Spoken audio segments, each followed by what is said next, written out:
Yeah. Welcome in live to another episode of Rock Boys Football. Last episode, we looked at the Oklahoma Sooners and their preview going into the 2021 season. We largely talked about one competitor in the Big 12 to give them a little push if they were not going to win their conference championship, which would be like a sixth straight time at this point. That's the Iowa State Cyclones. Iowa State's emerging as a perennial powerhouse, I would say, recently. Matt Campbell's got a really, really good squad coming in. They don't recruit the best, but they've developed really, really well the past couple of years. And this year is going to be their year. They bring in 11 starters back on offense. So their whole offense is coming back, and they only lose, I believe, two players on defense who were contributors. One, Jaquan Bailey, who's very, very good. That'll be a loss. But other than that, this team is restocked and ready to make a real push at the Big 12 title and maybe squeak into a playoff game. Looking at their team, Dill, we'll kick it to you in a sec with Brock Purdy and that Iowa State offense. What do you think about them? Well, I mean, on aggregate, I don't love the offense. I think it's solid. I personally am not. I think people are way overrate Brock Purdy. I think he's got an awfully weak arm. For the amount he runs, he's not particularly athletic, although in fairness, I'll say he's an okay runner. Like, he seems like he has decent instincts and stuff, but he's pretty slow. And he ran for almost 500 yards last year, which is pretty good. No, I mean, it's like he runs a lot. He's somewhat effective, but I don't think he's like got the game-breaking athleticism to lean on it as much, especially absolutely not. I don't think he's a particularly good thrower. I mean, notably, I think his arm is extremely weak, so he really doesn't push the ball down the field a whole lot. I don't know. I mean, I think they can throw it. It's not bad, but I don't see this offense being much more high powered or anything than maybe it was last year, which I think they're high powered because Breece Hall has home run potential and he's the best running back in the country right now. But in my mind, Brock Purdy does the job, like that. They don't ask him to push the ball downfield that much because they don't have the best receivers on the outside. Although they're improving with Xavier Hutchinson, they primarily kind of rely on some quick hitters, getting the ball to the tight end and the flat are kind of like within 15 yards. So they don't necessarily ask him to use that arm strength and push it downfield. But he is accurate. Like, he'll hit Charlie Kohler, that Chase Allen. He'll be able to hit them and be accurate. I wouldn't say as far he's like a Sam Allinger because I don't think he's as athletic or has a strong arm, but I kind of get those vibes from him where he just does what he needs to do to make that offense run. Sam Allinger in a similar way, just like if he needs it's 3rd and 6, he picks up those 6 yards and moves the chains. It might not be like the prettiest out route or anything, but he gets it done.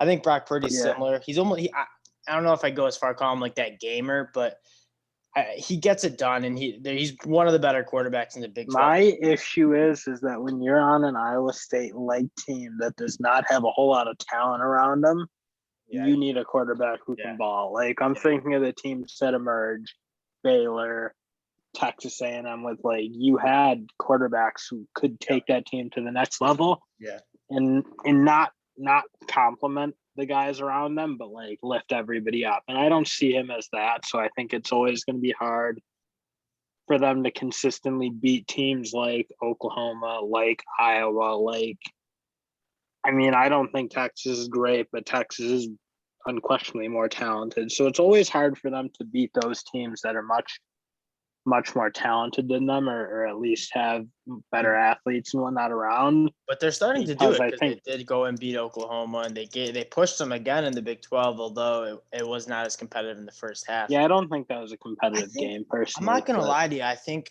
yes, what's concerning is they were 57th in the country in recruiting, so they don't recruit well. These athletes that they bring in aren't great, but they've done a darn good job at developing them. In the weight room, and Matt Campbell developing players overall. I mean, Xavier Hutchinson is going into this year before I got really into the film, I was like, they lack a wide receiver on the outside. They primarily rely on their tight ends. As I watched the film, Xavier Hutchinson is actually a very, very good receiver, and I wouldn't be surprised if we see him as a first-team Big 12er. I think he's a little bit underrated. I personally underrated him going into some film study. but he's a good player, JUCO product, long, good hands, pretty solid after the catch. I think he runs at, let me catch his measure. Yeah, 6'3", 207. So he's long, runs good routes, good after the catch. Like I think he's a solid one receiver for them. I agree with that. But before we get in, I mean, we really should just talk about Breece Hall because that is their offense. Really, Iowa State has a very high explosive rating for plays, and that's primarily because Breece Hall is a phenomenal runner and a quick hitter. He can take any carry and take it the distance. And what I think when I watch like film on Breece Hall and when I see him stacked up to other running backs related to the 2022 NFL draft is he doesn't necessarily have the best speed. He doesn't necessarily have the best power. What he has the best in is contact balance. I mean, he never goes down after the first hit. They had one of the worst statistically offensive lines in the country last year.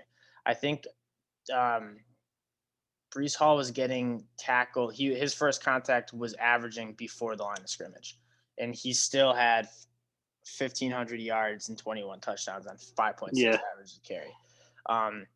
Yeah, if we're just thinking though about their running game, like I agree with you that Breece Hall is really good.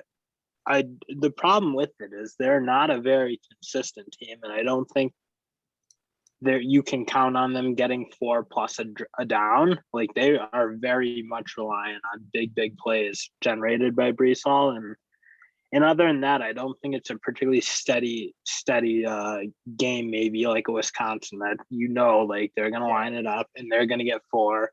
Yep. And they're going to grind people down. I don't see that, and I don't think their offensive line's built for that. I think it's a smaller, weaker. No, they're smaller. Yep, they are smaller. Who can't bully people, and even that, I think Breece Hall, like, very good, very explosive at times, but even him, it's just I don't see a steady enough dose personally where I feel comfortable them consistently being able to beat really good teams because they don't grind them down. And I think that's the only way if you're going to really be a run heavy team, which they certainly are, you need to be able to get for a pop pretty consistently. And I just don't see that as what they do. And I don't necessarily think it's going to be what they do next year because they basically have the same team.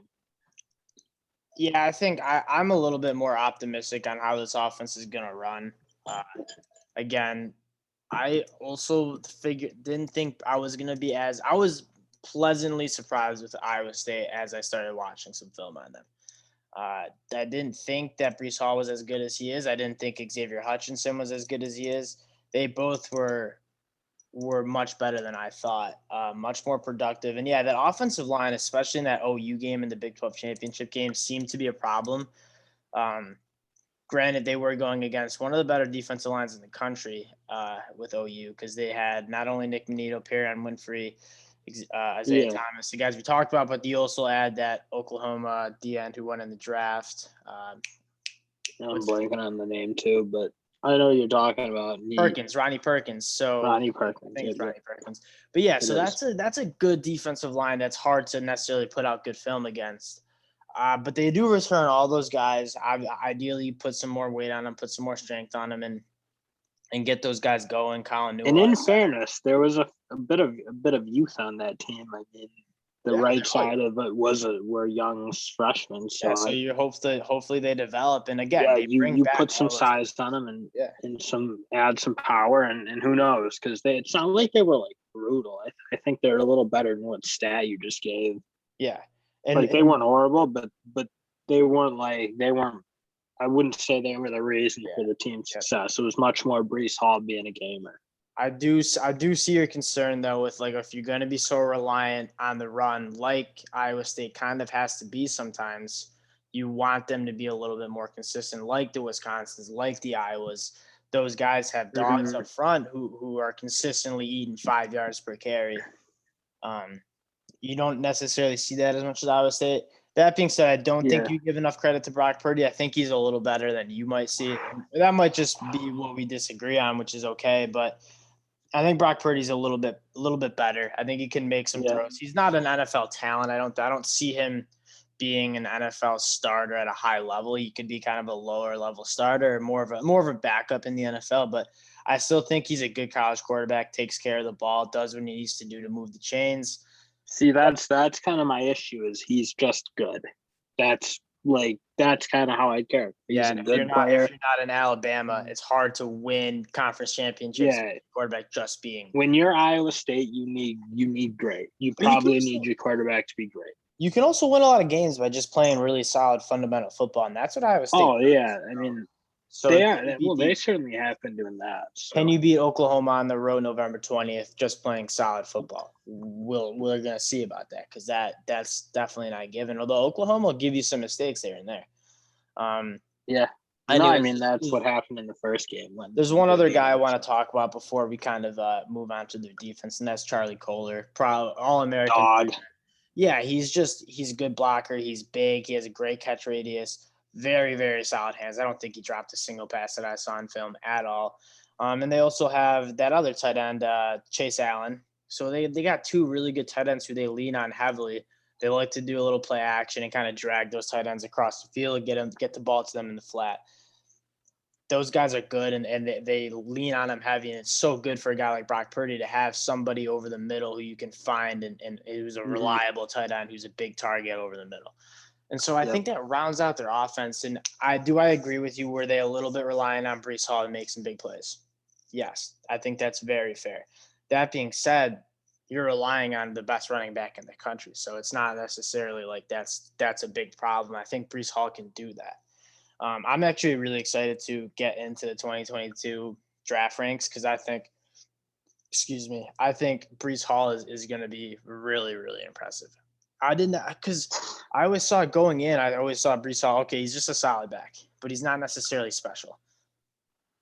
I think I really underrated his ability to just bounce off people. He's not necessarily going to juke you. He's not going to necessarily run you over, and he's not going to necessarily run by you. Although he's very solid in all those aspects, because I think he does run like 6'1". Yeah, 6'1", 215. That's true. He has tremendous contact balance for that height. Yeah, that being said, impressive. I mean, he just doesn't go down. He literally just does not fall to the ground. It's incredible how he's breaking these tackles, not necessarily like Derrick Henry running him over, not necessarily like Alvin Kamara where it just makes you, Alvin Kamara does so good. Christian McCaffrey where it just makes you miss. Mm-hmm.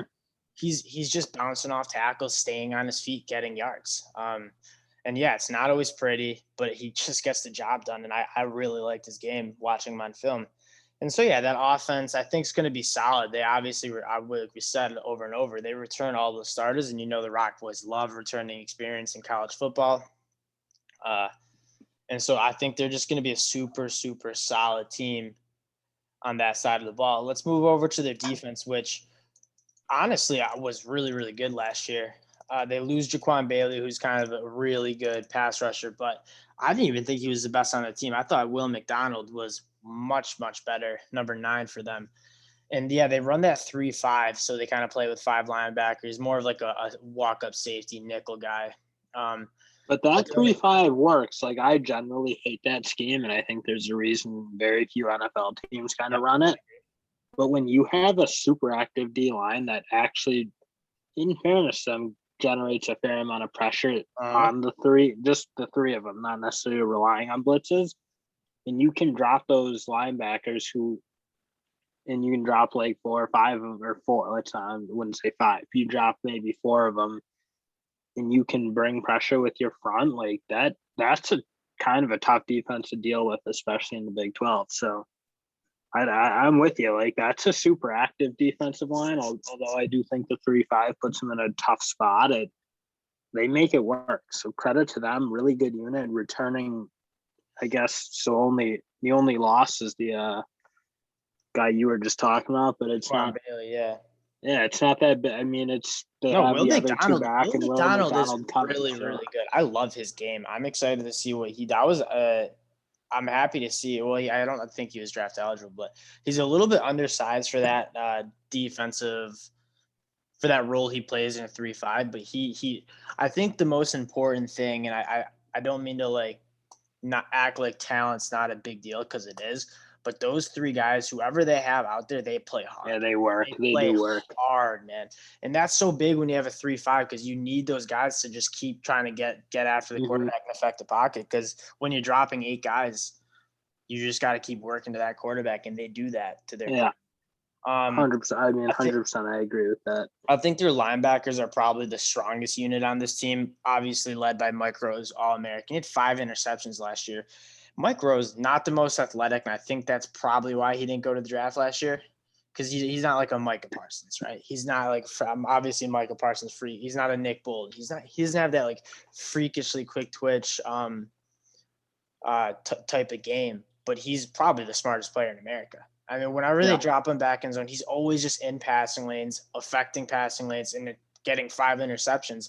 And then when it comes to the run, it always seems like he's filling in the right gaps and making tackles when he needs to. Because it's not like he's a bad athlete. He just doesn't rely on it like Micah Parsons. If you took Mike Rose's smarts and Micah Parsons' athetic ability, you have like a Pro Bowl linebacker right there. So I like his. I mean, and I'll go a step forward. I think they all do it. Like their linebackers, to me, when you watch them, like they give teams a really hard time because they are consistently in. Like there's not big open gaps that I think a lot of times, and especially in the Big 12, it looks like there's gaps for days. And when teams drop in the zones, they're all out of sorts and there's easy passing lanes. But Iowa State really doesn't give that to teams. So again, it's like I think they have a very good combo with, because their defensive line is super active and they grind it out up there and can get pressure with 3 or 4, and they can drop those linebackers in the coverage, and that's worked really well for them because they seem really comfortable back there. And also, like a problem a lot of people say when you have that 3-5 is like, oh, can you guys stop the run? They were phenomenal against the run. I think that the highest average per carry in the game they had was 4.4. Oklahoma State ran for 4.5 yards per carry. That was the highest. Everything else was below 4, 3.4, 2.3, 3.5 yards per carry. So they're really good against the run too. And again, I think that's just a credit from they play really hard. They rally to the football, and they're not the best athletes, but they're going to play as hard as you can for you. I think when you get to the secondary, that's when you might get a little bit nervous. They bring in a grad transfer, Jaquan Amos, who is solid and probably will start for them. And I think they're a big guy's Greg Eisworth, who's a captain on that team, kind of at that back end. He, again, is just a prototypical Iowa State guy. Yeah, he's not the best athlete. He doesn't have the best range, but he's tough. He comes up and tackles. He's making good plays. He's being a smart football player. And that's honestly will win you a lot of games. So when we're looking at Iowa State and we're like trying to make bets, like they're outside of that Louisiana game week 1, which was like kind of a loss because they gave up 2 punt returns for touchdowns. Yeah. Like they don't drop games they're not supposed to drop. So then they lose to Oklahoma in the Big 12 championship game. They dropped one other game. I'm blanking on what Oklahoma State did. Which also, I guess they do play some weird games, but I mean, traditionally this team is just super steady. I don't see this team losing to a team they shouldn't be. So like looking at like a Baylor, looking at a Kansas State, or looking at a West Virginia, like I don't think they're going to lose those games. The games I see them losing is only really to Oklahoma, because Oklahoma is just better athletes and they're a really good team too. But they're not going to lose. You don't think Iowa can beat them? I think Iowa can beat them. Iowa's a tough game. As much as Iowa State has had success with Matt Campbell's never beaten Iowa. So he did get miss them last year, which was by far the best Iowa State team we've seen. That's true, but they've struggled against Iowa in the past, and I think that might have to do with kind of if you run that 3-5, like you might struggle to stop the run, and I don't see them having that problem this year. And in fairness, like Iowa State's probably inflated a little bit because they play in the Big 12, and that's fair. Iowa's not like a top tier Big 10 team, obviously, but they're pretty solid there. So when they come in, like maybe you think of them as a Baylor, but they're far, far better than Baylor. They're far better than Texas Tech, all those, let's say, mid-range Big 12s. Like Iowa's a step up. Iowa sits at the top of the Big 12 realistically. So not the top, but they're right up there. They're probably second, third best. Yeah. So I think rounding out that defense, I think the biggest problem is probably that secondary.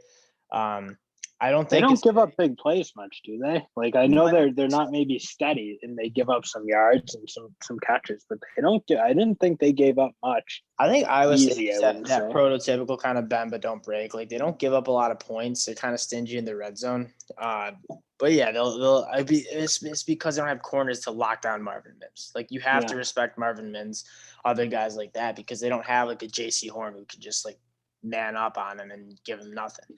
So you have to kind of bend, don't break, and play good defense in the red zone. And Iowa State does that consistently. Okay, so let's get into a little season outlook, some potential prop bets. Let's start with their win total. Dill, you got their win total already? I do not have the win total. I have their likelihood of making the playoffs, which I actually talk about that, and I'll get to win total. I actually think is a feasible kind of move for Iowa State because essentially I think you're betting on them to beat Oklahoma. Granted, they might have to beat them twice, and once in the regular season, once in the Big 12 title game. But if they can beat them in the Big 12 title game, and I think they're pretty close to a lock to getting in there because I really don't see a loss to a Big 12 team besides Oklahoma. I think it's what are the odds on? Yeah, I very much agree with that. I think they're it's plus 500, and that's plus 900. Seems five. So 500. Yeah, I don't. Which it's not like great. It's not. Yeah. Doesn't jump off me. I'd kind of think you'd want to see it lower because it is a tough task for them versus Oklahoma. I think it's going to be extremely good this year. So that's the problem. I like their win total though. Their win total is 9, so that means you drop 3 games and it's a push, which I don't see them dropping 3 games. Kind of like what we said. I see 2. That's what I see as bad as because they don't play a hard out of conference game. It's Northern Iowa. Besides UNLV, Iowa, obviously Iowa. And then of course, that's their one game, but that's not a. No, they'll win. They're 5-point favorites. That's not a game that I'm like, ooh, damn, they're really in trouble. Yeah, no, that'd be a big upset if Iowa beat them this year. So 5-point favorite. They're playing 9 actually does seem pretty good to me too. I mean, the issue is like the Big 12 can get wonky with teams scoring, and it does. I think Iowa State insulates themselves a little bit because I think their defense is far better than the average Big 12 defense. But I don't know. You have one bad game from Breece Hall, and you're in big trouble in Iowa State this year. So, I mean, disclaimer for all the fans watching: like the Rock Boys don't necessarily stay away from the Big 12, but we don't necessarily like betting the Big 12 because of what Dill said. It does get wonky when it's almost like they're playing like 7-on-7 out there. Points just start flying all over the place. There's just a lot of big plays. They hate tackling in that conference, so it's just harder to bet. We feel like it's just you get wonky games like OU losing to Kansas State or like Iowa State beating OU at home. No, that was on the road. Actually, I take that back. But like Iowa State beating Oklahoma, so you get weird games. So it's a little bit harder to bet. But I think that 9-win total. So let's look at the schedule. Northern Iowa's a win. I think they beat Iowa. They beat UNLV. They beat Baylor. They beat Kansas. So that's 5 before going into the bye break. Then they play Kansas State, beat them for 6. Oklahoma State will be tough. That's homecoming at Oklahoma State. In Iowa State, homecoming. I like them. I think Oklahoma State's going to be solid this year. I like Spencer Sanders, and he's one of those players who can kind of take over a game because he's very athletic and has a good arm. They go on the road at West Virginia, which is always a tough place to play. So they'll have 6 wins going into October 23rd, and then they play some tough ones. So where can we get 3 more wins with Oklahoma State, West Virginia, Texas, Texas Tech, Oklahoma, TCU? They beat TCU and they beat Texas. And so they're going to lose 3 games. They're going to probably lose to Oklahoma. And I think every other game is winnable. Sorry, I was throwing out a lot of matches. Yeah, the games I could see them losing are the 2. I could see Iowa beating them for sure. I think they do get them at home, which is nice. And Oklahoma certainly could beat them. Texas could beat them just because they're as much as like we think Texas. Yeah, no, Texas could. The thing is, I think Oklahoma State could for sure beat them. I'm just saying, like the teams that I think is like. I mean, I think I'd be wildly disappointed to see them lose to a Texas, to an Oklahoma State, to a Western League. They could beat them theoretically, but I think if you're playing the odds on that, it's they're going to be big monster favorites. Worst comes to worst, you're getting a push. They're not losing 4 games. That's probably true. They're not going to lose 4 games. It's not 9.5, so yeah. So I think we'll give that pick out. I think we'll put it up. We'll give you guys that pick. We're compiling it. We'll tweet it out for you guys who follow us on Twitter. You guys can get your preseason bets in. But yeah, I think that's a good look for them. I wouldn't take them to win the Big 12 just because I'm too high on Oklahoma. I think they're the only team that can win the Big 12 outside of Oklahoma, but I'm not going to take them over Oklahoma. I'm not going to take them to the playoffs. But I think 9 wins is certainly a reasonable pick. I think you guys should look into that one. I think that could be a really good pick. So yeah, I think that'll do it for this Iowa State team. We're gonna continue with our team previews in the next couple days and episodes. We're also gonna start getting into some week 1 bets. Week 0 is 3 weeks away at this point. Dill and I have been chomping at the bits. We've already been talking about what games we're going to feature. Obviously, that Nebraska-Illinois game. The slate isn't great, but it's football. It's time to make money, and we'll certainly. Oh, the slate won't matter once you see the fans. The slate doesn't matter. You'll be watching. We were watching FCS games. We're watching Hawaii. We're watching Hawaii. Needed it so bad, and then it's like once it's back, the big time football is back. It'll be awesome. And so yeah, we'll do that. We're gonna do a weekly parlay. Me and Dill are still discussing that just for fun. Me and Dill like to take 6. No, you like. I like to take 6 locks, parlay them together, and we just stack some dough that way. It's kind of fun. Yeah. It's kind of fun to get some juice on a bunch of games. No, it's not though, because then you lose the first one, and then it's the day's over. Don't listen to him because we don't lose those bets. We don't lose those picks ever. Maybe we've lost one or two. I don't think we've won one. That's a damn lie. We're definitely down money on it. You guys can follow that. It's just fun to talk about. It's fun to talk about more games. We obviously have our featured bets, but we also do a weekly parlay that I think you guys will enjoy. It's kind of fun to just take your 6 favorite. We'll just do a fan thing. We'll have a slate and we'll let we'll kind of get all everybody's input and we'll try to better than us taking it. Yeah, that's probably facts. Just walking a bunch of squares walking around here. Yeah. Yeah, it's actually normally how it goes. Like said, we got 7 games. Hey, these don't lose. Hey, is this a blue blood? Sign me up. And we're betting Tennessee to beat Missouri, and then they get dog walked. That was awesome. That is not really how it goes, but sometimes the can't lose parlay does die. I'm a sucker for the blue bloods. It hurts me bad, but yeah. Anyways, it's coming soon. We're excited. College football is coming soon. We're going to discuss kind of the next teams we feature. If you guys have a team you want to cover, we'll try to get some film in and cover them for an episode. But primarily, we're just kind of picking teams that we like, some interesting storylines. And we appreciate you guys listening, and let us know if you guys have a team that you guys want us to cover in the next couple episodes. And without further ado, we'll talk to y'all next episode. Peace.